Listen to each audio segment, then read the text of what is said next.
Hello guys, welcome back to my another video. বন্ধুরা, আশা করি সকলেই ভালো আছেন।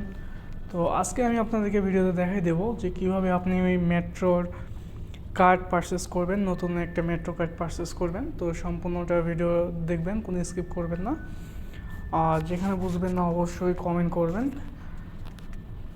তো চলুন কথা না বাড়িয়ে ভিডিওটি শুরু করে দেওয়া যাক। তো বন্ধু, এর জন্য প্রথমে আপনাকে মেট্রো মেশিনে যেতে হবে। মেট্রো মেশিনে যাওয়ার পর ওইখানে সম্পূর্ণ কাজ করতে হবে। তো আমি আগেই বলে দিচ্ছি যে একটা বর্তমান কাতারে একটা নতুন মেট্রো কার্ড বানাতে 10 রিয়াল লাগে। আর 10 টাকা আপনাকে রিচার্জ করতে হবে। ইন টোটাল 20 রিয়াল লাগবে। তো 20 রিয়াল হলেই আপনি একটা নতুন মেট্রো কার্ড পেয়ে যাবেন কাতারে। তো এইখানে আপনাকে নিউ কার্ডে সিলেক্ট করতে হবে। নিউ কার্ডে সিলেক্ট করার পর এখানে আপনি কয়টা কার্ড নেবেন সেটা দেখাচ্ছে। তো আমি একটাতে প্রেস করলাম, এরপর আমি 10 রিয়াল রিচার্জ করব। তো ওইটা এখানে সিলেক্ট করলাম। সিলেক্ট করার পর এখন আমাকে 10 টাকার নোট দুইটা দিতে হবে। তো আমি এই যে সাইড দিয়ে দেখুন 10 টাকার নোট দুইটা ডুবিয়ে দিচ্ছি।